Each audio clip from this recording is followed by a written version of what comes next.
Hey guys, hope you're having a great day. I have been doing a couple shows, and I think this will be the second one where we're going to be exploring more of like a specific kind of like a tactical question that often comes up. And this show will be a little bit shorter than our normal shows. It's just going to be me, and I'm going to talk through this question that we regularly see coming up. This one is super common with the families that we work with, and it can be a pretty important little topic to make sure and understand, especially if you're doing finances completely on your own. I'm going to talk through that quick before I jump into that. I mentioned this in the last show, but I wanted to make sure and mention it again. We're going to be pulling questions from our families that we work with that are regularly coming up. I'll also pull some from like forums and those sorts of places that I am a part of. But even better would be if you guys can email me the questions you have or the topics you're interested in. And I would love to cover those sorts of things. That to me would be even better, because that's ultimately that's what this is about, is we want to make sure and provide value. So if you have questions, please email those to me. My email is daniel@financeforphysicians.co, not com, but co. So .co. Please email me your questions or topics you'd be interested in covering, and we'll start to cover some of those as well. So today I wanted to talk about the 457B plan. So there's a good chance a lot of you already have access to a 457B plan. A lot of you may even already be funding these plans. This plan is a little bit different. It's kind of like in the flavor of 401k, 403B, but there's a few other pretty important differences that I wanted to point out today. They're typically plans that you see at nonprofit hospitals sometimes, or government employers, but I think technically they can be anywhere. But that's usually you're going to see it at the larger hospitals, these 457B plans. So I wanted to talk through basics of what it is and this key distinction, because there's two different flavors of 457B plans, and there's a huge difference between the two of them. So at minimum, I want to make sure and convey what are the differences so you can know like which one of these you have. All right, so 457B plan. First of all, like there's a couple quick snippets I'll share about the plan and how it works. So it's a work retirement plan. Most of the time it's funded by the employees, but that's not always the case. Technically could be funded by your employer, but most of the time it's funded by the employee. One of the important things about the 457B plan is the contributions are under a different maximum rule. They go in addition to your 403B, 401k limits. So basically you can fund a 401k/403B to that max, but you can also separately fund a 457B to its max. And so they look at those accounts, the IRS looks at those accounts separately. So you get two buckets to fill up. If you're trying to max these things out, you can max out the 457B bucket, and you can also max out the 401k/403B bucket. Those two plans fall under the same limit. So that's an important distinction. The 457B has a separate max, and you can max it out in addition to some of these other plans. And that can be a pretty valuable tax shelter. The most important thing is looking at what flavor, I already mentioned, what flavor of 457B plan you have access to. So there's two flavors. There's the governmental 457B plan and then non-governmental 457B plan. The governmental, obviously, it's, when you're working for an organization that has government funding, a lot of the universities are receiving government funding and therefore have governmental 457B plans. And the differences between the two. So before I get into those, the much better version of those two is the governmental 457B plan. So I think that is a really, really good plan if you have access to a governmental 457B plan. And the main reason why is it functions very similarly to how a 401k or a 403B or like other work retirement plans you're used to. It functions very similar to those type of plans in that like you can fund the plan and it's your asset. And if you leave, you have lots of options, like you can move it to an IRA or move it to another 401k or leave it there for a while. The governmental 457B plan functions very similarly to a 403B or 401k plan. They can even allow a Roth option on those governmental 457B plans.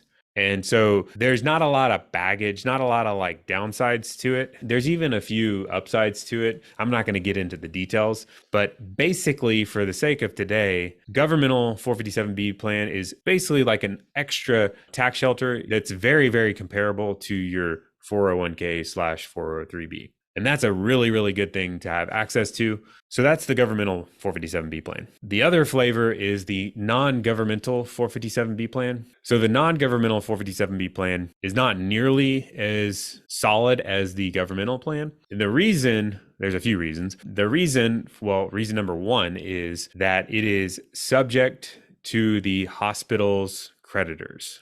So what that means basically is if the hospital you work for were to go bankrupt or something, or have a major lawsuit that causes creditors to be after them, basically, if they're having financial problems and get into trouble and things go south, in the event that there's like the bankruptcy is the classic example, like they're just like upside down and they're trying to make good on the debts that they owed, this type of plan falls into that calculation of the hospital's assets. So basically, you could lose the money completely if the hospital were to blow up financially. Now, I don't know that that's like common, but it's not impossible. So it's super important. I would say that'd be very, very unpleasant, at minimum, but I don't want it to be a surprise. That's the main thing. So you want to like know that's a thing going into this. So if you have this non-governmental flavor of 457B plan, you need to know that like it's technically your hospital's asset while you're there and while you're working.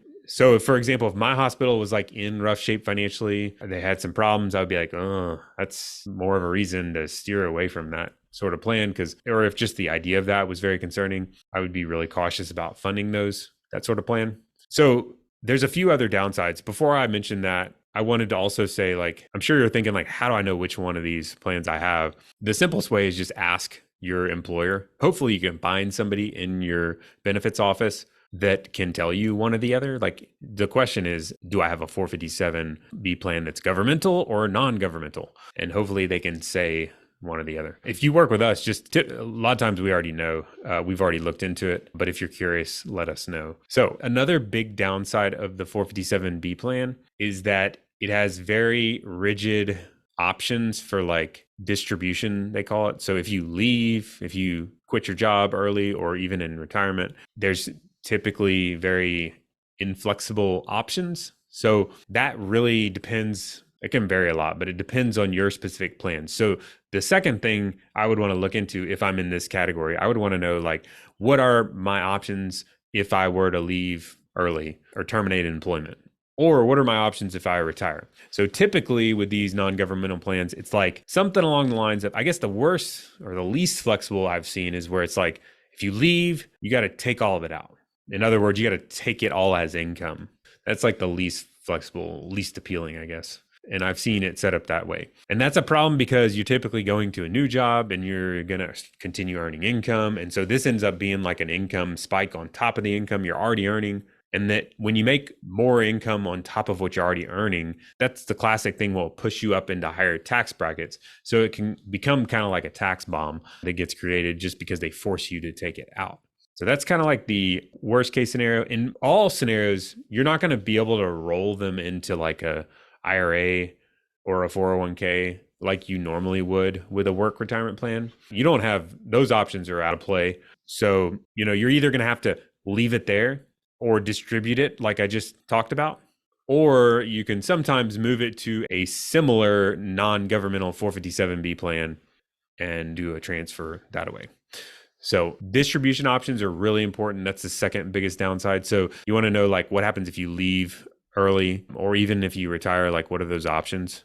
Now, sometimes they're not quite as bad. Maybe they'll say like you can delay getting the money till retirement and then you can spread it out over a long period of time. That's the most appealing, is if they allow you to leave the money in there and not receive it until retirement. That's much more preferred. So deciding on that plan, let's say you have the governmental 457B plan, I would just look at it just like a 401k. It's almost like a slightly better 401k. And so it's generally speaking like a really good thing to fund, and it's good tax shelter and a great thing to max out if you need to save for retirement. That's pretty straightforward. Now, the non-governmental plan, I think the question is like, where do you sit on the spectrum of like feelings about the subject to creditors, like the part that your hospital owns it, and then the distribution options being super weak. If you, for instance, work for a very super secure hospital that's solid financially, and the distribution options are really flexible, and you're probably going to work there till you retire, it might not be the worst thing to do. I mean, you still get to put it into the plan